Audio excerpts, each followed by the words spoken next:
Everyone, मेरा नाम है सुषमा। आपका स्वागत है YouTube channel no campus study पर। आज का हमारा टॉपिक है लॉ ऑफ हेरिडिटी, या फिर इसी को हम लोग बोलते हैं laws of inheritance. Laws of inheritance ये जो लॉ है वो प्रपोज किया था जीजे मेंडल ने।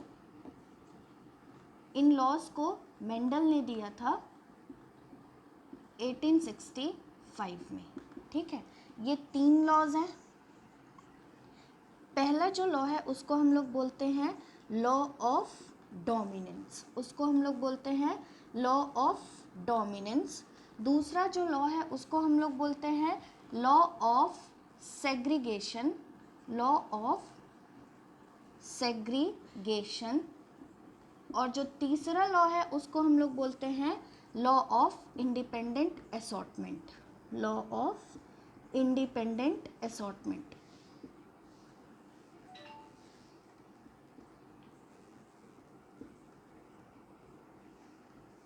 तो मेंडल ने 1865 में 3 लॉ दिए, law of dominance, law of segregation, law of independent assortment, और उसको ही हम लोग इन्हीं तीनों लॉ को कंबाइनली बोलते हैं लॉज ऑफ हेरिडिटी या फिर लॉज ऑफ इनहेरिटेंस। ठीक है, तो अब एक एक लॉ से अपन डील करते जाते हैं, वो है क्या और उनके एक्सेप्शन क्या हैं।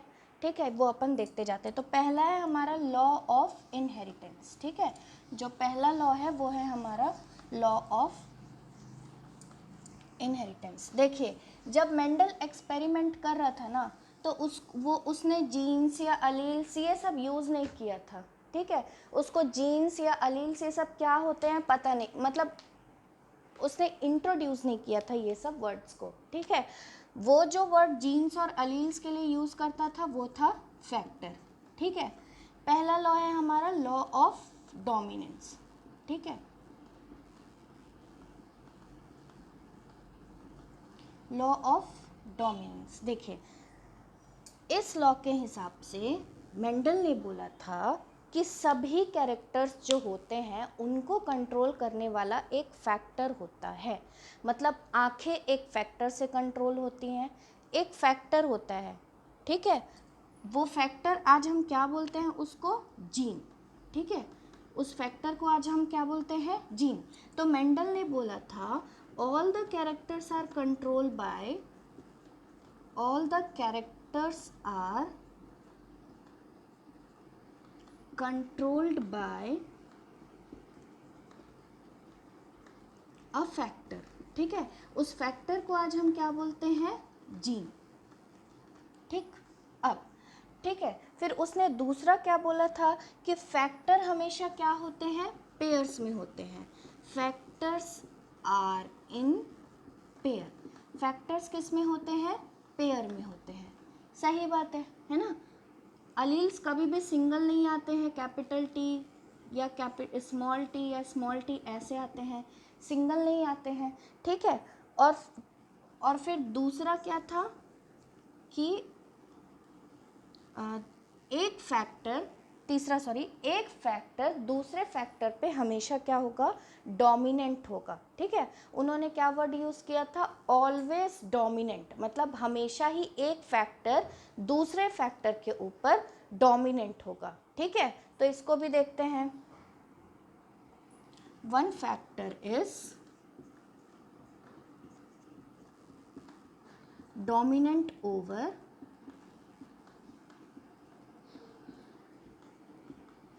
अदर। ठीक है, एक फैक्टर दूसरे फैक्टर के ऊपर क्या होगा? डोमिनेंट होगा। ठीक है, ये सारी चीज़ें मेंडल ने बोली थी। अब लेकिन जैसे हर लॉ का एक्सेप्शन होता है ना, वैसे इस लॉ का भी एक्सेप्शन निकल आया। और इस लॉ के ये दोनों तो चलो ठीक है। ठीक है, ये दोनों, इन दोनों जो स्टेटमेंट है ना, इन दोनों का कोई एक्सेप्शन नहीं था। जो भी एक्सेप्शन था ना, ये थर्ड वाले का ही एक्सेप्शन था। ठीक है, तो पहला एक्सेप्शन हम लोग स्टार्ट करते हैं। ठीक है, पहले एक्सेप्शन से स्टार्ट करते हैं। देखिए, अगर हम एनिमल्स को लें, ठीक है, या प्लांट्स को ही लें, अगर एक आम का पेड़ है, ठीक है, एक आम का पेड़ है, उसकी हाइट इतनी है आम के बगीचे में, दूसरे आम के पेड़ की हाइट इतनी है, तीसरे आम के पेड़ की हाइट इतनी है, चौथे आम के पेड़ की हाइट इतनी है, ठीक है, पांचवा वाला आम का पेड़ ऐसे ऐसे ऐसे ऐसे ऐसे ऐसे है, ठीक है। तो क्या यहाँ पर सिर्फ दो ही हाइट दिख रही है क्या, एक ड्वार्फ और एक टॉल? नहीं ना, बीच वाले भी तो हैं, या एकदम बड़ा या एकदम छोटा ऐसा तो नहीं है ना, बीच वाले भी हैं, ठीक है। तो इसलिए ये क्या हो जाता है, इनका बोलना है कि one factor is dominant over other, मतलब जैसे कैपिटल टी, मतलब जो टॉल वाला है वो हमेशा, अगर टॉल वाला हम डोमिनेंट ले रहे हैं और ड्वार्फ वाला को रिसेसिव ले रहे हैं, तो हमेशा टॉल वाला ही डोमिनेंट होगा ओवर रिसेसिव। नहीं यार, ये गलत है, क्योंकि बीच वाले भी तो मिल रहे हैं ना, बीच वाले भी मिल रहे हैं, मतलब हमेशा अगर ये दोनों को क्रॉस कराएंगे तो टॉल ही पेड़ नहीं निकलेगा, हो सकता है कुछ मीडियम हाइट का भी पेड़ निकल आए, ठीक है। तो इसका एक्सेप्शन जो हम लोग लेते हैं वो लेते हैं स्नैपड्रैगन, ये तो एग्जाम्पल था, एक स्नैपड्रैगन में लेते हैं, स्नैपड्रैगन में लेते हैं और 4 o'clock प्लांट, या फिर इसी को हम लोग क्या बोलते हैं, मिराबिलस जलापा, मिराबिलस जलापा, ठीक है। क्या हुआ था, मिराबिलस जलापा का रेड और वाइट दो लिए, ठीक है, रेड और वाइट क्या बोलते हैं, इसके फ्लावर का दो ट्रेट लिए, एक रेड ट्रेट और एक वाइट ट्रेट। बोला गया कि जो रेड ट्रेट है वो क्या है, डोमिनेंट है, और जो वाइट ट्रेट है, वाइट को अपन स्मॉल आर से इंट्रोड्यूस करते हैं, ठीक है, और जो वाइट ट्रेट है वो क्या है, रिसेसिव है, ठीक है। तो फिर जब इन दोनों की क्रॉसिंग की गई, पहले वाले में तो फर्स्ट जनरेशन में तो प्योर क्रॉसिंग होता है, अच्छा जब ये दोनों सेम होते हैं तो ये होमोजाइगस अलील होते हैं और इनको प्योर लाइन अलील्स भी बोला जाता है, ठीक है। तो जब ये दोनों का मेटिंग कराए तो ये फर्स्ट जनरेशन में मिल के आया कैपिटल आर और स्मॉल आर, ठीक है, कैपिटल आर और स्मॉल आर। और जब सेकेंड जनरेशन अपन कराए मेटिंग, मतलब इसके गैमेट और इसके गैमेट, सेकेंड जनरेशन के लिए जब अपन वो कराएं तो इसके कितने गैमेट बने, आर, ठीक है, इसका एक गैमेट ये बना, एक गैमेट ये बना, इसका कितना गैमेट बना, ये वाला बना और एक ये वाला बना, ठीक है। अब जब अपन क्रॉसिंग कराते हैं तो कैसे क्रॉसिंग कराते हैं, ये वाले में ये अपन बनाते हैं आर आर आर और ये आर, ठीक है, ये दोनों मिलके आर आर, ये दोनों मिलके कैपिटल आर और स्मॉल आर, ये दोनों मिलके कैपिटल आर और स्मॉल आर, और ये दोनों मिलके आर और आर। अब यहाँ पर देखिए, हम लोगों ने पी प्लांट में क्या देखा था, मेंडल ने क्या बताया था कि अगर आर आर है, अगर टी और टी है, और कैपिटल टी और स्मॉल टी और स्मॉल टी और स्मॉल टी है, तो ये कैपिटल टी और स्मॉल टी भी हमेशा टॉल दिखाएगा, और कैपिटल टी और कैपिटल टी तो टॉल दिखाएगा ही, और ये वाला क्या दिखाएगा, स्मॉल दिखाएगा या फिर ड्वार्फ दिखाएगा, ठीक है, स्मॉल प्लांट दिखाएगा या फिर ड्वार्फ प्लांट दिखाएगा। लेकिन इस वाले केस में ऐसा नहीं हुआ, इसमें भी ऐसा क्या होना था, ये वाला रेड दिखाता, ये वाला भी रेड दिखाता, ये वाला भी रेड दिखाता, ये वाला भी वाइट दिखाता, लेकिन ऐसा नहीं हुआ। इसमें बीच में एक और कलर आ गया, वो था रेड, पिंक और वाइट, ठीक है। मतलब कि क्या हो गया, यहाँ पर रेड दिखाना था लेकिन उसने क्या दिखा दिया, पिंक दिखा दिया, और इसको हम लोग क्या बोलते हैं, इनकम्प्लीट डोमिनेंस। इनकम्प्लीट डोमिनेंस क्यों बोलते हैं, क्योंकि वो उसको पूरी तरह से डोमिनेट कर ही नहीं पाया, उसका भी कुछ मतलब उसका भी कुछ उभर के आने लगा, उसका भी कुछ फैक्टर उभर के आने लगा, ठीक है यार। अगर कंप्लीट डोमिनेंस होता, जैसे ये टॉल वाले केस में हुआ था, ये पूरा टॉल निकल के आ गया था, अगर कंप्लीट डोमिनेंस होता तो क्या होता, सिर्फ हमको यहाँ पे रेड ही दिखाई देता, लेकिन इनकम्प्लीट डोमिनेंस है, इसका मतलब क्या है कि हमको वाइट वाले का भी कुछ फैक्टर उभर के देखने को मिल गया, ठीक है। तो यहाँ पर क्या हुआ, रेड, पिंक, वाइट, इसको हम लोग क्या बोलते हैं, इनकम्प्लीट डोमिनेंस, इसको हम लोग क्या बोलते हैं, इनकम्प्लीट डोमिनेंस। तो पहला एक्सेप्शन है स्नैपड्रैगन 4 o'clock प्लांट का, जिसको हम लोग डिफाइन करते हैं इनकम्प्लीट डोमिनेंस से, ठीक है, इनकम्प्लीट डोमिनेंस इसमें क्या हुआ था, इनकम्प्लीट डोमिनेंस, मतलब जब दोनों के फैक्टर उभर के आने लगे, ठीक है, मतलब एक को वो पूरी तरीके से, जो डोमिनेटिंग जीन है वो पूरी तरीके से दबा ना पाए, ठीक है, ये हो गया। अब यहाँ पे जो इम्पोर्टेंट होता है वो होता है जीनोटाइप और फिनोटाइप, ठीक है, जीनोटाइप और फिनोटाइप। इनकम्प्लीट डोमिनेंस में जीनोटाइप और फिनोटाइप क्या होता है, ठीक है, एक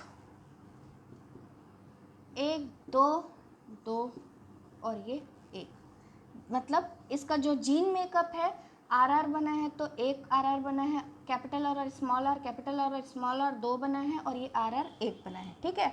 और वैसे फिनोटाइप कैसे बोलते हैं, ये कैपिटल आर और कैपिटल आर रेड कलर दिखा रहा है तो सिर्फ एक ही रेड कलर दिखा रहा है, पिंक एक दो दो लोग दिखा रहे हैं तो दो पिंक, और आर कितने लोग दिखा, सॉरी स्मॉल वाइट कितने लोग दिखा रहे हैं, एक लोग, तो ये क्या हो जाएगा 1:2:1, ठीक है। तो जो हमारा फर्स्ट वाला एक्सेप्शन है वो है इनकम्प्लीट डोमिनेंस, जो हम लोग को मिराबिलस जलापा में देखने के लिए मिलता है। उसमें क्या हुआ था, रेड कलर फ्लावर और वाइट कलर फ्लावर का मेटिंग कराया गया था, और फिर उसमें हम लोग को इनकम्प्लीट डोमिनेंस दिखाई दिया, मतलब रेड और वाइट ही नहीं आया, पिंक भी साथ में आ गया, और फिर उसका हम लोगों ने क्या किया, जीनोटाइप और फिनोटाइप लिखा, ठीक है। अब आगे देखते हैं। ये हो गया हमारा पहला एक्सेप्शन, ठीक है। दूसरे एक्सेप्शन में क्या हुआ था, कोडोमिनेंस, ठीक है।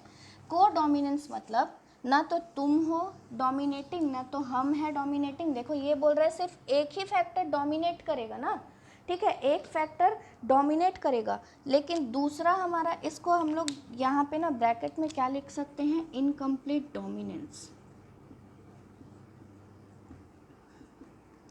इनकम्प्लीट डोमिनेंस, ठीक। जो हमारा दूसरा एग्जाम्पल, मतलब दूसरा एक्सेप्शन है वो है कोडोमिनेंस, ठीक है, कोडोमिनेंस, ठीक है। कोडोमिनेंस में हम लोग क्या देखते हैं, कोडोमिनेंस का पहले एग्जाम्पल दिखाती हूँ। देखिए, मान लीजिए हमारा ब्लड ग्रुप है, हमारा ब्लड ग्रुप का ये एक क्रोमोसोम है, ठीक है।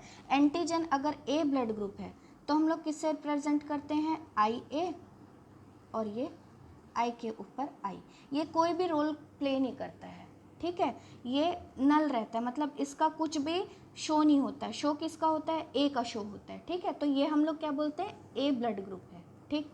और जब बी ब्लड ग्रुप अपन शो किए तो यहाँ पर क्या हो जाएगा, आई एंटीजन बी और ये आई, ठीक है। जब हम A B blood group show करेंगे तब क्या होगा, आई ए आई बी, तब तो ये एंटीजन ए और एंटीजन बी, तब तो ये क्या बना, ए बी ब्लड ग्रुप बना ना, तब तो ये क्या बना, ए बी ब्लड ग्रुप बना। इसका मतलब दोनों ही जीन्स क्या कर रहे हैं, एक दूसरे को डोमिनेट नहीं कर रहे हैं, उनको एक दूसरे से मतलब भी नहीं, वो अपना अपना फैक्टर को उभार के लेके आ रहे हैं, तब क्या बन रहा है, ए बी ब्लड ग्रुप बन रहा है। देखिए इसमें एक डोमिनेट कर रहा है, सही है, ए डोमिनेटिंग है, इसमें बी डोमिनेटिंग है, ये भी सही है, लेकिन इसमें तो कोई डोमिनेट नहीं कर रहे हैं ना, इसमें दोनों क्या है, बराबर है, को डोमिनेंस की स्थिति है ना। तो ये क्या हुआ, इस लॉ का एक्सेप्शन हो गया, ठीक है, कि एक ही क्या होगा, डोमिनेट करेगा, लेकिन यहाँ पर क्या है, दोनों को डोमिनेंस मतलब एक साथ एग्जिस्ट कर रहे हैं, ठीक है। तो को डोमिनेंस क्या होता है, जब दोनों ही जीन्स अपने आप को या दोनों ही अलील्स अपने आप को फुल्ली एक्सप्रेस करेंगे, उस स्थिति को हम लोग क्या बोलते हैं, कोडोमिनेंस, ठीक है। कोडोमिनेंस क्या होता है, when both alleles express themselves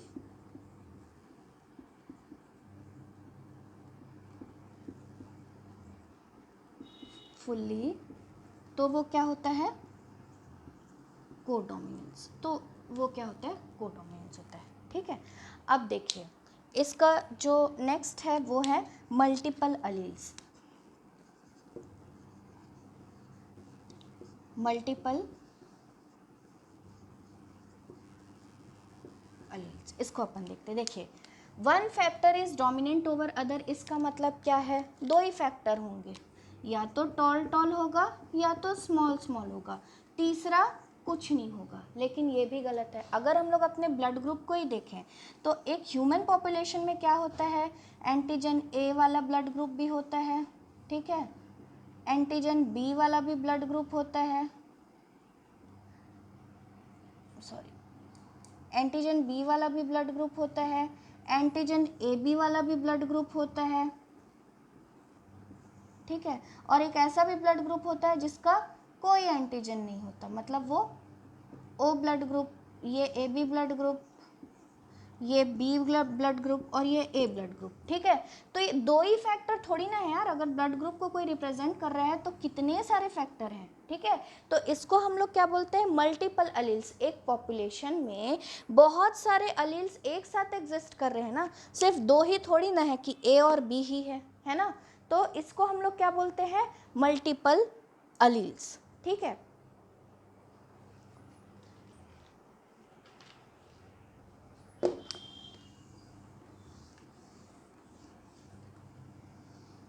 तो मल्टीपल अलील्स क्या होता है, जब more than to alleles exist in a population, ठीक है।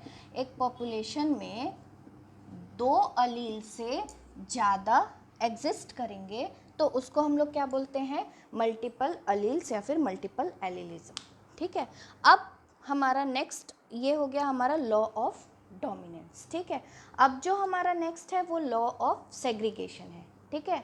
तो अपन चलते हैं अपने दूसरे लॉ की तरफ जो है लॉ ऑफ सेग्रीगेशन। ये लॉ बहुत अच्छा है क्योंकि इस लॉ का कोई भी क्या बोलना चाहिए वो नहीं है, मतलब एक्सेप्शन नहीं है, ठीक है। लॉ ऑफ सेग्रीगेशन, क्योंकि इस लॉ का कोई भी एक्सेप्शन नहीं है।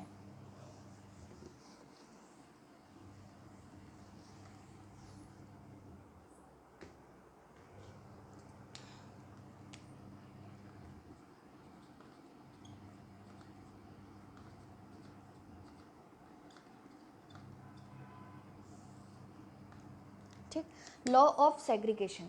लॉ ऑफ सेग्रीगेशन क्या बोलता है अपन वो देखते हैं। ये बहुत सिंपल लॉ है। ये बोलता है कि मेटिंग के लिए गैमेट फॉर्मेशन ज़रूरी है, ठीक है।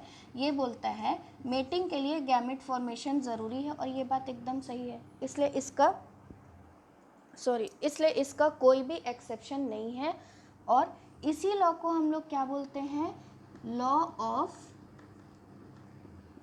प्योरिटी ऑफ गैमेट्स, ठीक है। Law of purity of gametes भी हम लोग इसी को बोलते हैं और इसका कोई एक्सेप्शन नहीं है। और ये लॉ क्या होता है, इस लॉ में बोला गया है two alleles of each pair, two alleles of each pair separate to form gametes, ठीक है।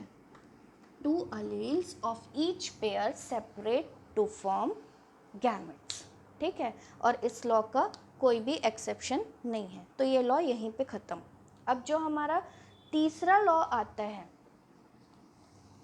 उसका क्या है, थोड़ा सा बड़ा वाला एक्सेप्शन है, ठीक है। चलिए देखते हैं।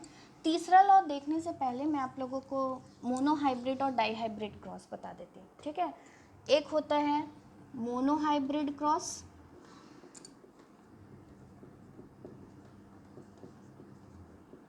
एक होता है डाईहाइब्रिड क्रॉस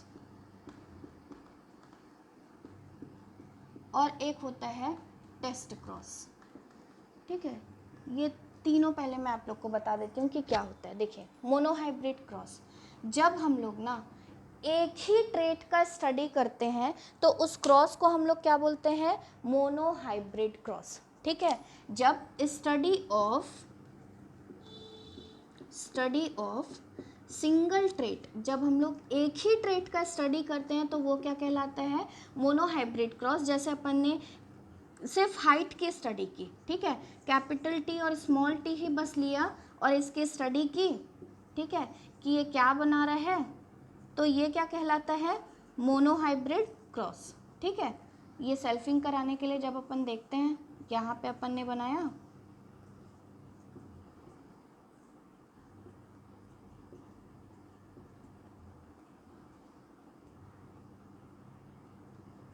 ठीक है, तो इसको हम लोग क्या बोलते हैं, मोनोहाइब्रिड क्रॉस। जब अपन एक ही ट्रेट की स्टडी करते हैं ना तो वो क्या कहलाता है, मोनोहाइब्रिड क्रॉस। और इसमें क्या बोलते हैं, इंपॉर्टेंट क्या है, जीनोटाइप और फिनोटाइप, मतलब इसका हम लोग को जीनोटाइप और फिनोटाइप पता होना चाहिए।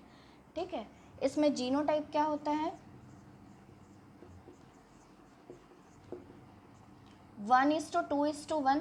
देखिए ये मैं बार बार इसलिए बोल रही हूँ याद करने के लिए, क्योंकि अगर एग्जाम में आ गया तो अपन क्रॉसिंग कराते थोड़ी ना बैठे रहेंगे, ये हम लोग को बिल्कुल एकदम प्रैक्टिस कर करके ना याद हो जाना चाहिए। ठीक है, तो जीनोटाइप क्या होगा, 1:2:1, और फिनोटाइप क्या होगा, 3 टॉल और एक शॉर्ट, 3:1। देखिए हुआ क्या था, यहाँ पर एक्सेप्शन वाला नहीं आ जाएगा ना, ठीक है, क्योंकि मेंडल ने मोनोहाइब्रिड क्रॉस बताया था तो उन्होंने फिनोटाइप 3:1 लिया था, इसलिए हम लोग 3:1 यहाँ पर ले रहे हैं। ठीक है, फिर डाईहाइब्रिड क्रॉस होता है। डाईहाइब्रिड क्रॉस में क्या होता है, स्टडी ऑफ 2 ट्रेट्स। ठीक है, 2 ट्रेट्स की स्टडी क्या होती है, dihybrid cross, study of 2 traits. इसमें हम लोग क्या बोलते हैं ना, जैसे कैसे लेते हैं इसका, ये यहीं पे बता देती हूँ, उसका गैमेट फॉर्मेशन वगैरह भी कैसे होता है वो भी देख लेते हैं। मान लीजिए हम लोग सीड के ऊपर पढ़ाई कर रहे हैं, ठीक है, पी प्लांट के सीड के ऊपर उन्होंने स्टडी की, तो वो क्या लिए थे, सीड का राउंड शेप और सीड का येलो कलर। ठीक है, सीड का राउंड शेप और सीड का येलो कलर। तो राउंड शेप का जो डोमिनेटिंग था वो कैपिटल आर था, और येलो शेप का जो डोमिनेटिंग था वो कैपिटल वाई था। ठीक, और जो रिसेसिव कैरेक्टर था वो सीड का रिंकल्ड शेप था, जिसको उन्होंने जिसको अपन कैपिटल आर से डिनोट करते हैं, और जो ग्रीन कलर था उसको हम लोग स्मॉल वाई से डिनोट करते हैं। ठीक है, तो गैमेट फॉर्मेशन कैसे होगा, पहले F1 जनरेशन के लिए वो अपन देख लेते हैं। देखिए F1 जनरेशन में गैमेट फॉर्मेशन कैसे होगा, यहाँ पे ये दोनों सेम है तो इसमें से सिंगल आर अपन निकालेंगे, और यहाँ पे दोनों वाई सेम है तो यहाँ पे अपन सिंगल वाई निकालेंगे। ये फर्स्ट जनरेशन के लिए क्या हो गया, गैमेट हो गया। ठीक है, फिर यहाँ पे 2 आर है तो यहाँ पे भी अपन सिंगल आर निकालेंगे, 2 वाई है तो यहाँ पे भी अपन सिंगल वाई निकालेंगे। ये क्या हो गया, गैमेट हो गया फर्स्ट जनरेशन के लिए। ठीक है, अब ये दोनों को क्रॉस कराएंगे, ये जब दोनों को क्रॉस कराएंगे तो कुछ भी वो नहीं है, ठीक है, तो यहाँ पर आ जाएगा आर आर वाई और वाई। ठीक है, फिर इसकी अपन सेल्फिंग कराएंगे। ठीक है, फिर इसकी अपन सेल्फिंग कैसे कराएंगे, ठीक, सेल्फिंग कराने के लिए अपन को R R Y Y, R R Y Y, इसका क्या है, गैमेट फॉर्मेशन करेंगे। गैमेट फॉर्मेशन कैसे होगा, ये आर एक बार ये वाई के साथ जाएगा, आर वाई, ठीक है, क्योंकि अलग अलग है। फिर से ये आर ये वाले वाई के साथ जाएगा, स्मॉल वाले के साथ जाएगा, फिर ये स्मॉल आर कैपिटल वाई के साथ जाएगा, फिर ये स्मॉल आर स्मॉल वाई के साथ जाएगा। ठीक है, वैसे ये वाला भी, इसका भी गैमेट फॉर्मेशन होगा, फिर इसको सेम ही होगा दोनों का, और इसको अपन फिर क्या करते हैं, स्क्वायर में दिखाते हैं। ठीक है, इसको अपन स्क्वायर में दिखाते हैं। स्क्वायर में इस जैसे अपन स्क्वायर बनाते हैं ना, उसमें मेटिंग का रिजल्ट दिखाने के लिए, तो ये ऐसे स्क्वायर बनता है। ठीक है, capital R Y, capital R small Y, small R capital Y, small R small Y. ठीक है, ये हम लोगों ने एक तरफ ले लिया, सेल्फिंग करा रहे हैं। ठीक, फिर दूसरी तरफ फिर से capital R capital Y, capital R small Y, फिर स्मॉल आर कैपिटल वाई, फिर स्मॉल आर स्मॉल वाई। ये हमारा क्या हो जाता है, सेल्फिंग हो जाता है। ठीक, अब इसको अपन लिखते हैं capital R capital Y capital R, ये दोनों जब करेंगे तो कैपिटल आर वाई और स्मॉल वाई। ठीक है, ऐसे ऐसे करके यार ये चार्ट भरने में भी टाइम लगे, तो ये पूरा चार्ट अपन भरते हैं, फिर इसका निकल के आता है क्या, जीनोटाइप और फिनोटाइप। ठीक है, इसका क्या निकल के आता है, जीनोटाइप और फिनोटाइप। ठीक, तो इसका जीनोटाइप बड़ा मतलब बड़ा है ना, इजी है। ठीक है, जीनोटाइप नहीं सॉरी, फिनोटाइप पहले लिख लेते हैं। फिनोटाइप क्योंकि इजी है, जीनोटाइप थोड़ा बड़ा है लेकिन आसान है। ठीक है, फिनोटाइप इसका क्या होता है, 9:3:3:3:1। ठीक है, 9:3:3:1 इसका क्या होता है, फिनोटाइप। और जो जीनोटाइप होता है ना, वो इसका होता है 1:2:4:1:2:1:2 और ये 1।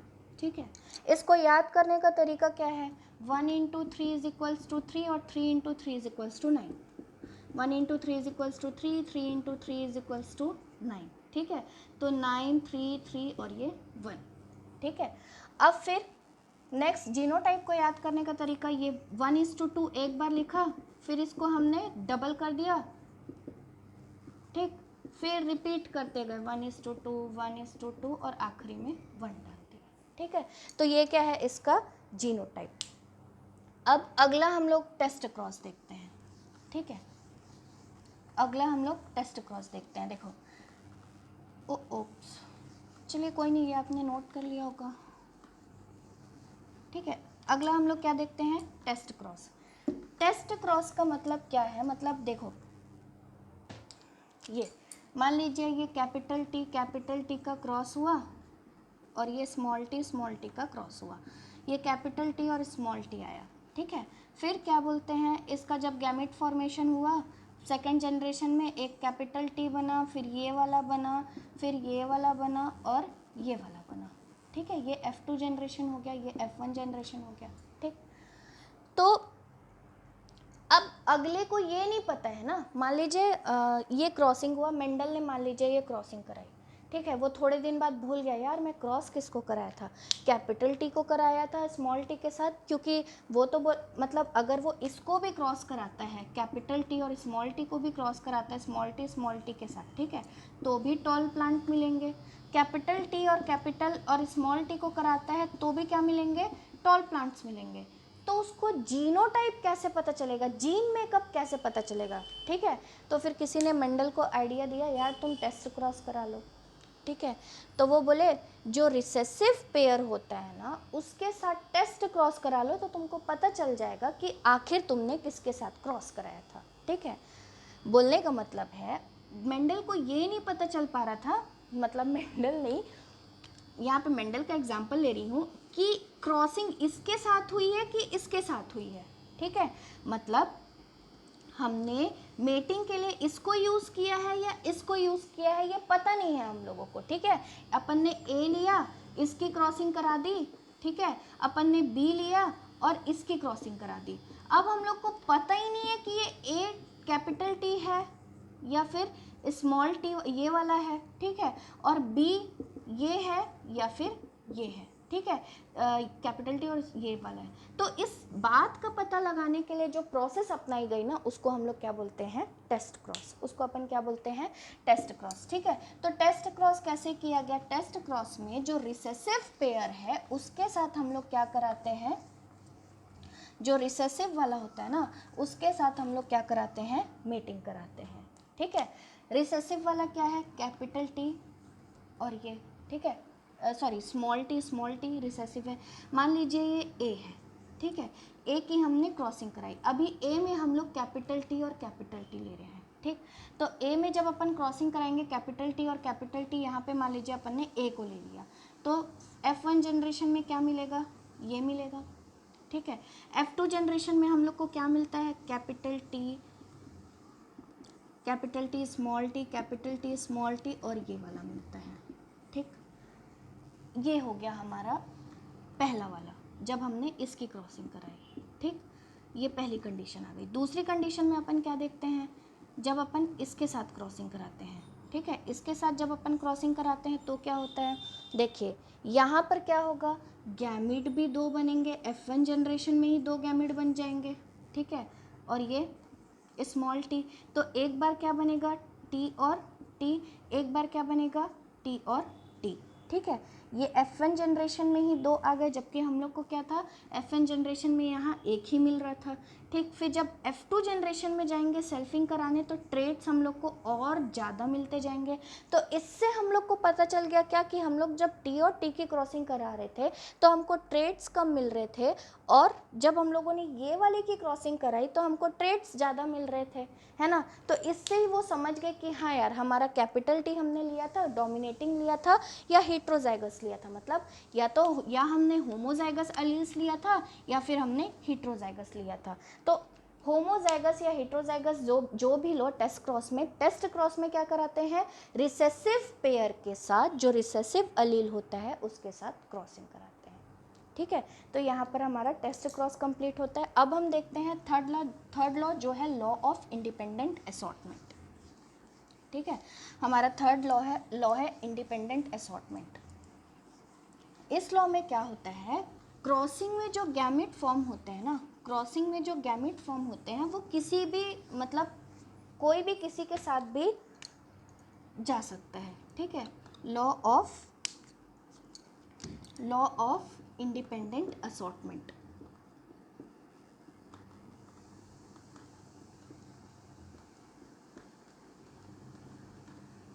ये अपन देखते हैं लॉ ऑफ इंडिपेंडेंट असॉर्टमेंट क्या होता है, ठीक है। थर्ड लॉ है। इस लॉ का मतलब है, पहले मतलब समझा देती हूँ, ठीक है। मान लीजिए अपन ये डाईहाइब्रिड क्रॉस से बताया था ना, डाईहाइब्रिड क्रॉस से इन्होंने लॉ ऑफ इंडिपेंडेंट असॉर्टमेंट को बताया था, ठीक है। मान लीजिए हम capital R capital Y seed का ही लेते हैं, ठीक है। अभी जो मैंने एग्जांपल दिया था वो, पहले बस इंडिपेंडेंट असॉर्टमेंट है क्या वो बता रही हूँ, ठीक। इसका फर्स्ट जनरेशन में क्या बन जाएगा, गैमेट ये बनेगा, ठीक है। सेकंड जनरेशन में क्या बनेगा, सेकंड जनरेशन में गैमेट फॉर्मेशन ये F1 जनरेशन की गैमेट है, ठीक है। F2 जनरेशन के गैमेट क्या बनेगी,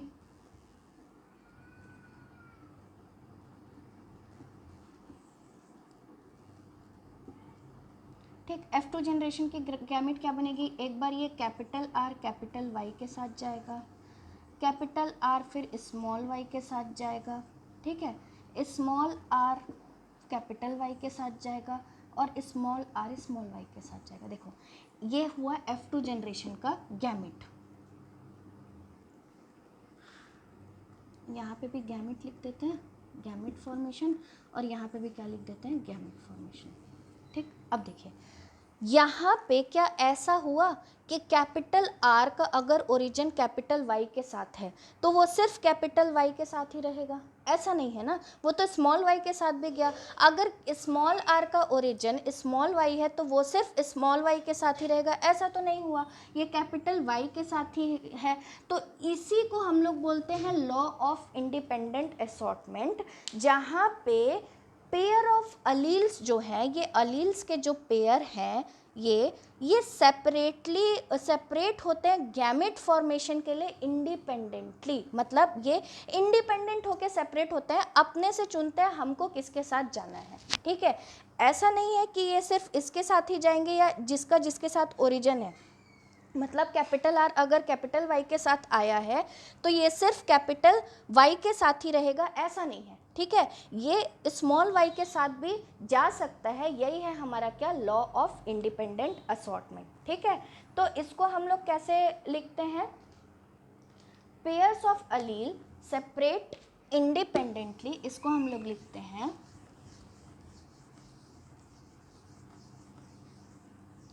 इस लॉ को हम लोग लिखते हैं pairs of alleles separate independently during gamete formation, ठीक है। गैमेट फॉर्मेशन के टाइम पे जो पेयर्स ऑफ अलील है वो क्या करते हैं, सेपरेट इंडिपेंडेंटली, ठीक है। ये चीज़ यहाँ पर हमारी क्लियर है। अब इस लॉ के एक्सेप्शन भी है, ठीक है, इस लॉ के एक्सेप्शन भी है, वो अपन देखते हैं।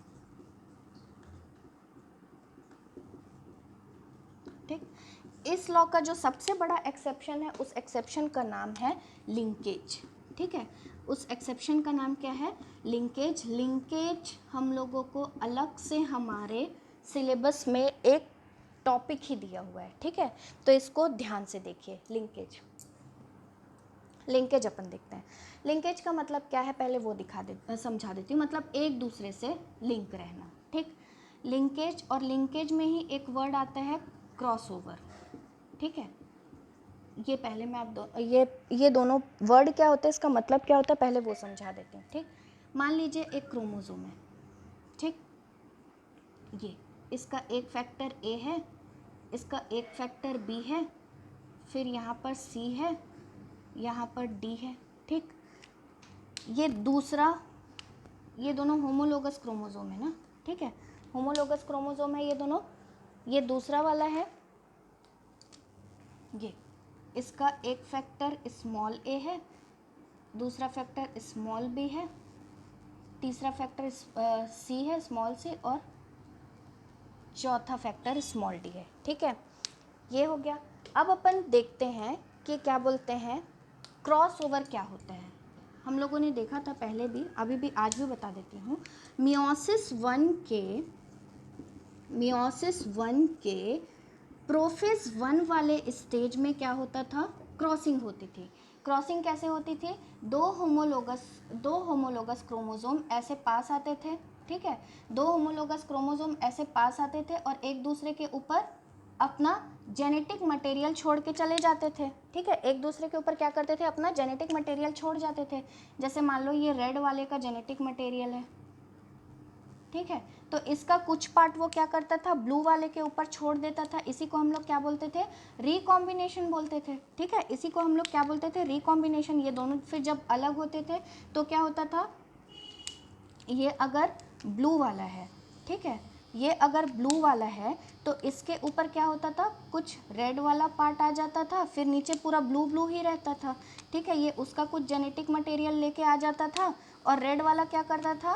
ब्लू वाले का कुछ जेनेटिक मटेरियल लेके आ जाता था। ठीक है, ये मान लो ये पूरा रेड रेड रेड रेड है, तो ये क्या करता था? ब्लू वाले का कुछ जेनेटिक मटेरियल लेके आ जाता था। इसी को हम लोग क्या बोलते हैं?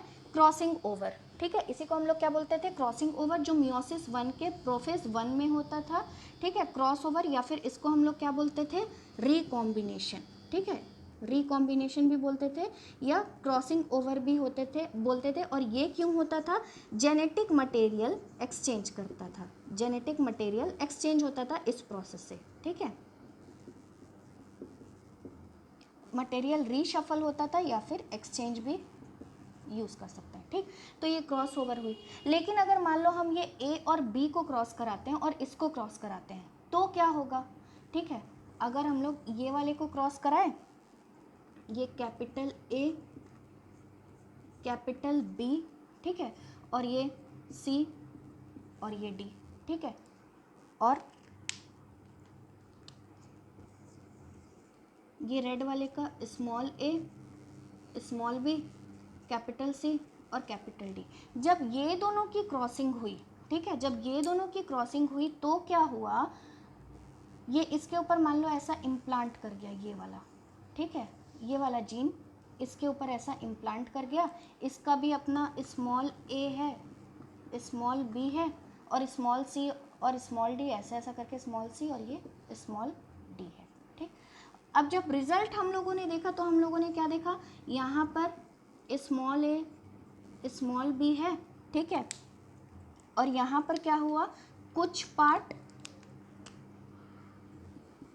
ब्लू वाले का आ गया। ठीक है, लेकिन ये ए और बी सेपरेट नहीं हुए। सेपरेट कौन हो गया? ये सी और डी सेपरेट हो गए। ठीक है, तो ये क्यों सेपरेट नहीं हुए?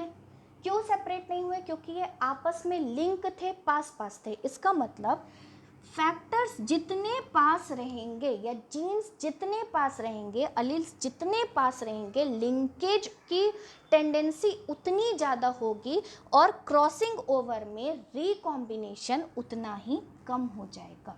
ठीक है, तो यहाँ पर क्या हुआ? रिकॉम्बिनेशन हुआ क्या? नहीं हुआ। ए और बी का रिकॉम्बिनेशन क्यों नहीं हुआ? क्योंकि वो दोनों बहुत पास पास थे। ठीक है, तो जितने पास में रहेंगे उतना ही क्या होगा? क्या बोलते हैं, रिकॉम्बिनेशन की स्थिति कम होगी और ये अलील सेपरेटली इंडिपेंडेंटली, मतलब ये सेपरेट इंडिपेंडेंट नहीं हुए थे, इसमें तो ए और बी को सेपरेट हो जाना चाहिए था गैमेट फॉर्मेशन के टाइम पे, ए अपना चला जाता, बी अपना चला जाता, ठीक है, और ये अलग अलग हो जाते, मतलब ये इसमें चला जाता, इसके इनके हिसाब से बी यहाँ पे अलग से आ जाता, ठीक है, बी नहीं होना चाहिए था इनके हिसाब से, बी इसमें जाना चाहिए था, ठीक है, तो ऐसा नहीं हुआ, तो लिंकेज क्या है, इसका एक्सेप्शन है। लिंकेज को इंट्रोड्यूस करने वाले साइंटिस्ट का नाम है, लिंकेज को इंट्रोड्यूस करने वाले साइंटिस्ट का नाम है टी.एच. मॉर्गन, ठीक है, लिंकेज को इंट्रोड्यूस किया था टी.एच. मॉर्गन ने,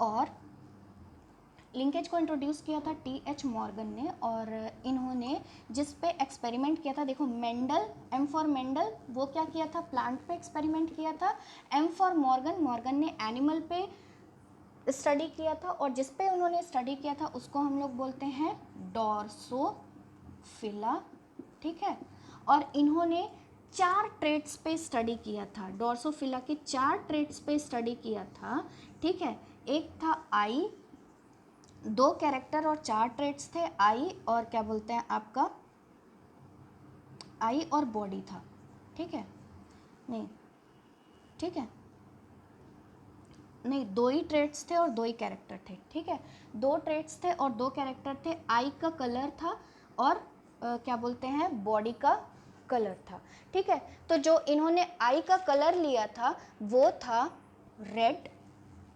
रिसेसिव सॉरी डोमिनेंट था, ठीक है, और वाइट क्या था, रिसेसिव था, और बॉडी कलर में ब्राउन डोमिनेंट था और येलो क्या था, रिसेसिव, 2 ट्रेट और 2 कैरेक्टर पे उन्होंने स्टडी किया था, ठीक है, तो यहाँ पर हमारा कंप्लीट होता है पूरे लॉज, ठीक है, और इसका नहीं, एक और चीज़ छूट जा रही है इसमें, वो है वर्ड प्लायोट्रॉपी, ठीक है, वो है क्या वर्ड, प्लायोट्रॉपी,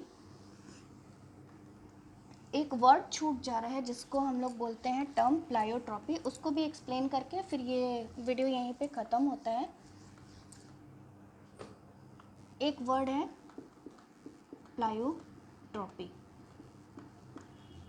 ठीक है, देखिए प्लायोट्रॉपी का मतलब क्या होता है, जब एक जीन, यहाँ पर क्या हो रहा है, एक जीन एक ही फैक्टर कंट्रोल कर रहा है, अगर टॉल वाला है तो टॉल को ही कंट्रोल कर रहा है, आई कलर है तो वो आई को ही कंट्रोल कर रहा है, लेकिन प्लायोट्रॉपी में क्या होता है, जब एक जीन एक से ज़्यादा कैरेक्टर को कंट्रोल करेगा तो उस कंडीशन को हम लोग क्या बोलते हैं, प्लायोट्रॉपी, जब एक जीन एक से ज़्यादा कंडीशंस को कंट्रोल करेगा तो उसको हम लोग क्या बोलते हैं, प्लायोट्रॉपी, ये ह्यूमंस में होता है, मतलब और भी जगह होता है लेकिन ह्यूमन वाला एग्जाम्पल ले रही हूँ, ठीक है, क्योंकि एनसीईआरटी में ह्यूमन का ही एग्जाम्पल दिया हुआ है, देखिए फिनाइल एलेनाइन, फिनाइल एलेनाइन करके हमारे में एक केमिकल होता है, समझ लो, ठीक है, ये एक एंजाइम प्रोड्यूस करता है, फिनाइल एलेनाइन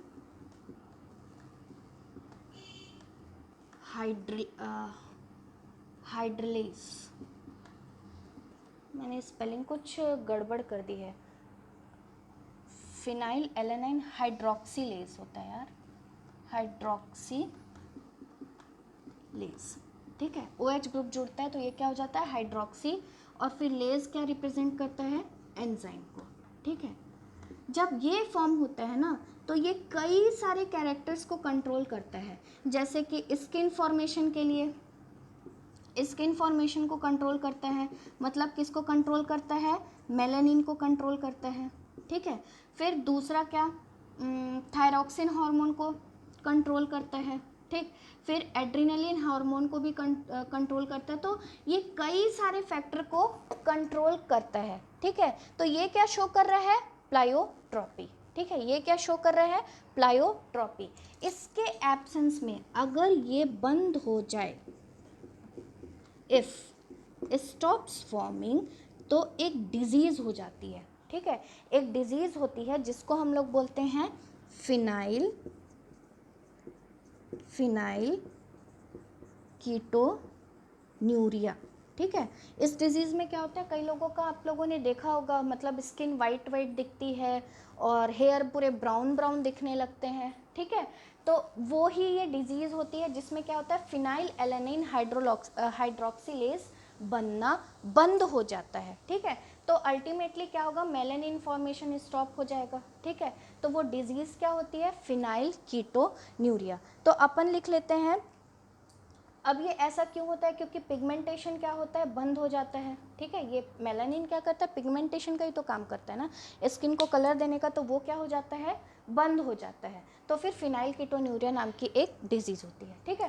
प्लायोट्रॉपी का अपन क्या देखते हैं, डेफिनेशन देखते हैं, ठीक।